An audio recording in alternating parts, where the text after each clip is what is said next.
आज हम लोग पढ़ेंगे हेड टू के बारे में। इससे पहले वाले वीडियो में हम लोग हेड टू के बारे में पढ़ चुके हैं, लेकिन उसमें सेंटेंस अफर्मेटिव था। तो आज हम लोग पढ़ने जा रहे हैं नेगेटिव सेंटेंस। क्या पढ़ेंगे? Negative sentence. तो ये क्या है, नेगेटिव सेंटेंस में पहले सब्जेक्ट आएगा, फिर डिड आएगा, फिर नॉट आएगा, फिर हैव आएगा, फिर टू आएगा, फिर वी1, फिर ऑब्जेक्ट। अगर ये आपको पसंद नहीं है आप ये लगा सकते हैं। आपके पास दो ऑप्शन है, यू हैव टू ऑप्शंस। ठीक है, यू हैव टू ऑप्शंस। पहला ऑप्शन क्या है, सब्जेक्ट लगाना है, उसके बाद डिड, उसके बाद नॉट, क्योंकि जब नेगेटिव पढ़ रहे हैं तो नॉट आ गए। ठीक है, जब नेगेटिव पढ़ रहे हैं तो नॉट आगे करेगा, फिर हैव लगाना है, फिर टू, फिर वी1, फिर ऑब्जेक्ट। एग्जांपल देखेंगे क्लियर हो जाएगा। ठीक है, मुझे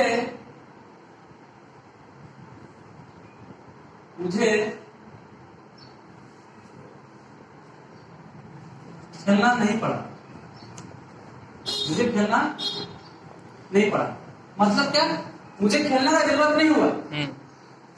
मुझे खेलना नहीं पड़ा मतलब मुझे खेलने का जरूरत महसूस नहीं हुआ। हमको खेलने का कोई रिक्वायरमेंट नहीं था, कोई नीड नहीं था। That's why I had not to play, इसलिए मुझे खेलना नहीं पड़ा। ठीक है, मुझे खेलना नहीं पड़ा। खेलना चाहते थे लेकिन खेलना नहीं पड़ा, या तो कुछ का जरूरत नहीं होगा। Yes sir. ठीक है, इसलिए नहीं खेला। और पढ़ा आने पर हमेशा हेड टू होता है। क्या होता है? Head to. तो नेगेटिव हम दो तरीके से बनाएंगे। इस वाक्य का नेगेटिव हम दो तरीके से बनाएंगे और उसके लिए स्ट्रक्चर आपको दिया गया। ठीक है, ठीक है, two structures have been given for you. मुझे खेलना नहीं पड़ा, मुझे हमारा सब्जेक्ट क्या है? सब्जेक्ट है। मुझे वाला सब्जेक्ट है तो मुझे तो आई लिखेंगे, आई हो गया। अब यहां चलना है, क्या लेने बोल रहा है? डिड। डिड ले लेते हैं। फिर क्या लेने बोल रहा है? नॉट ले लेते हैं। फिर क्या लेने बोल रहा है हमें? हैव ले लेते हैं। फिर हमें क्या लेने बोल रहा है? टू ले लेते हैं।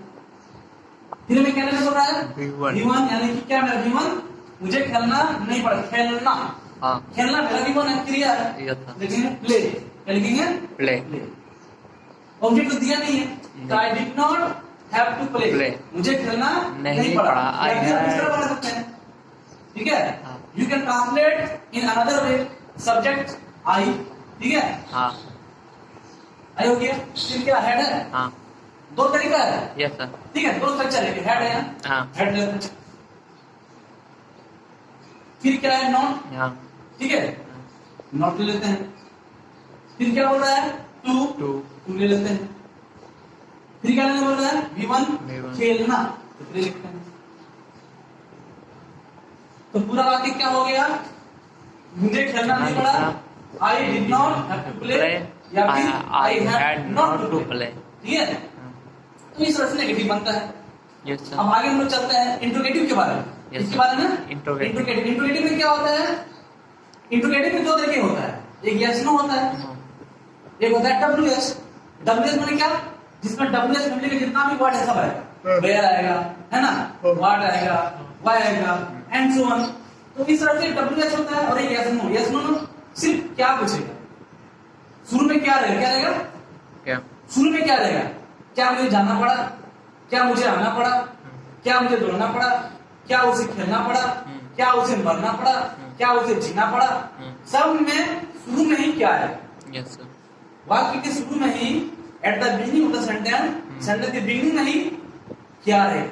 लेकिन अगर बीच में क्या रहेगा तो व्हाट। शुरू में क्या है तो उल्टा बनेगा, मतलब उल्टा हेड को पहले कर देना। ठीक है, या तो डिड को पहले कर देना।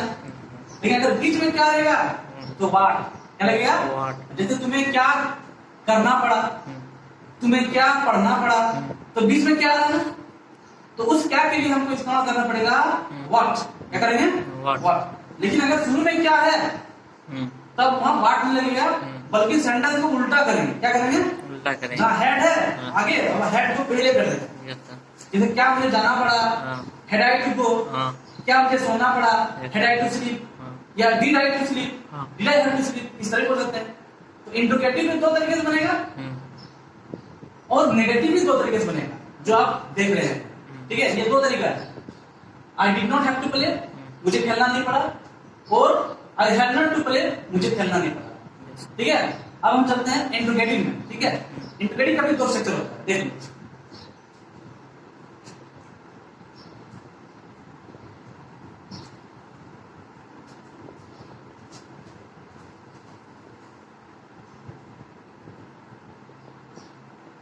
पहले क्या आएगा? पहले डीड आएगा। क्या आएगा? Did. डीड। जहां डीड था देखा है? हाँ सर। इस डीड को पहले कर दो, कुछ नहीं करना, इसका उल्टा बना। Yes sir. देखो यहाँ, हाँ सर। ये डीड है ना बीच हाँ, में, हाँ। इस डीड को पहले कर दो और सब्जेक्ट को बाद में। ठीक है,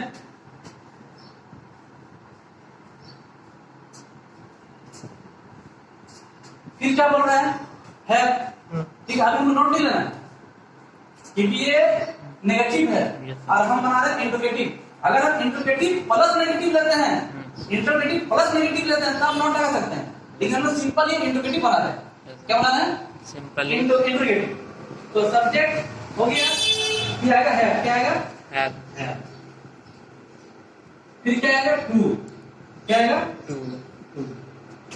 फिर क्या आएगा? ह्यूमन। फिर क्या आएगा? ऑब्जेक्ट। फिर आएगा तुम्हारा क्वेश्चन मार्क। क्वेश्चन मार्क देना मत भूलना, क्योंकि इससे पता चलता है कि ये इंट्रोगेटिव सेंटेंस है। क्वेश्चन मार्क से पता चलता है कि क्वेश्चन कर रहा है, प्रश्न पूछ रहा है। क्या है? क्वेश्चन मार्क है। Yes. अगर फुल स्टॉप है तो सिंपल वाक्य होगा। सिंपल होता है, अफर्मेटिव भी हो सकता है, नेगेटिव भी हो सकता है। नेगेटिव में फुल स्टॉप है, बिंदु। बिंदु मतलब फुल स्टॉप नहीं, इंग्लिश में। Yes sir. इंग्लिश का फुल स्टॉप जो होता है बिंदु होता है, और हिंदी फुल स्टॉप इस तरह होता है। दिख रहा है यहाँ? हाँ है यहाँ? हाँ। हिंदी में जब फुल स्टॉप देगा तो सीधा लाइन देते हैं, Yes sir. और जब इंग्लिश में फुल स्टॉप देगा तो सिर्फ एक पॉइंट, Yes. एक बिंदु दे देना, वही आपका हो गया फुल स्टॉप, पूर्ण विराम। मैंने आप रुक गए, Yes sir. आप वहां स्टॉपेज लिए। क्या लिखे? Stop. स्टॉपेज। आप वहां स्टॉपेज आए, Yes. एक स्टेशन बन गया, एक हाल्ट बन गया, रुकने की जगह हो। ठीक है, तो सब्जेक्ट प्लस है plus two plus human plus object. ठीक है, इधर क्या है? स्ट्रक्चर है। Yes sir. ये आप भी ऐसे लिख सकते हैं, हेड। ठीक है, हेड लिए, हाँ सर। फिर सब्जेक्ट। ठीक है, फिर टू लिए, फिर V1, फिर ऑब्जेक्ट। ठीक है, Yes. इसका एग्जांपल दे दीजिए। क्या उसे रोना पड़ा? क्या उसे रोना पड़ा? वो रोना नहीं चाहता था, वो रोना नहीं चाहता था, लेकिन उसको रोना पड़ गया। रोना पड़ेगा। ठीक है, तो क्या उसे रोना पड़ा? हम किसी से पूछ रहे हैं, हम किसी से कंफर्मेशन मांग रहे हैं कि सच में उसे रोना पड़ा या नहीं पड़ा। हाँ। ठीक है, हमें जानना चाहिए क्या उसे रोना पड़ा। We want to know whether he had to cry और नॉट। उसे रोना पड़ा या नहीं पड़ा, वी वांट टू नो, हम लोग जानना चाहते हैं। ठीक है, हमें भी पता नहीं है कि रोया या नहीं रोया, we don't know. Yes sir. हम लोग नहीं जानते हैं कि वो रोया या नहीं रोया, वो भी जानता है, लेकिन हम किसी से कंफर्मेशन मांग रहे हैं, किसी से कंफर्मेशन मांग रहे हैं, किसी से आंसर मांग रहे हैं कि वो रोया या नहीं रोया। ठीक है, अगर रोया है तो बोले यस, हाँ, अगर नहीं रोया है तो नो। इसको बोलते हैं यस नो क्वेश्चन। ठीक है, तो क्या उसे रोना पड़ा? तो मेरा स्ट्रक्चर क्या है? डिड है। Yes. क्या है? Did plus did. फिर क्या बोल रहा है? सब्जेक्ट उसे, उसे है ना, हाँ, उसे है, हाँ, लिखते हैं ही। he did he. फिर क्या बोल रहा है? हैव। have हैव लगा देते हैं, डिड ही हैव। फिर क्या बोल रहा है? के बाद to टू लगा देते हैं। फिर क्या बोल रहा है? V1 माने क्या है? रोना। रोना। cry रोना मेरा हो गया एक्शन वर्ड, रोना मेरा हो गया वर्ब, लिखते हैं क्राई। क्या लिखते हैं? क्राई। carrying भी हो सकता है। हाँ, वीक होता है, कैरी नहीं होता है, कैरी में ढोना होता है। carrying क्राई भी रोना होता है, और एक वीक होता है, वीक मतलब भी रोना, WEEP वीक होती है। तो did he have to cry, उसके बाद लगा दो question mark. Did he have to cry, ये हो गया पहला स्ट्रक्चर। Yes sir. ये हो गया पहला स्ट्रक्चर। दूसरा जो क्या करना? दूसरा हम हैड टू करना। हाँ। ठीक है, हैड टू पहले करना। ऐड हो गया। फिर क्या है? सब्जेक्ट है। हाँ। हाँ? हाँ। तो मेरा ही है, ये लगा था ही, हैड ही। ठीक है, फिर क्या बोल रहा है? V1। हाँ। क्या बोल रहा है? V1 मेरा क्या है? क्राई है। हाँ। टू लगा देता है, हैड टू, है ना, टू। हाँ। सब्जेक्ट है यहाँ ही, V के बाद टू आ रहा है, हाँ। टू लगा दिए। अब टू के बाद V1 क्या है, V1 यानी क्रिया, तो कराई हो गया। तो पूरा वाक्य क्या हो गया, क्या उसे रोना पड़ा, did he have to cry, या फिर हैड ही टू क्राई। ठीक है, Yes, sir. इस तरह से बहुत सारा सेंटेंस बना सकते हैं, जैसे कि क्या मुझे खेलना पड़ा, did I have to play, क्या मुझे दौड़ना पड़ा, did I have to run, क्या तुम्हें गाना गाना पड़ा, did you have to sing a song, या फिर had you to sing a song. Yes, लेकिन sir. ज्यादा इस वक्त में डिड चलता है, क्या चलता है, ऊपर वाला डिड, यस सर। क्या चलेगा, डिड, ये आपका अच्छा लगता है स्पोकन में। ठीक है, तो आज के लिए बस इतना ही, मिलते हैं अगले वीडियो में।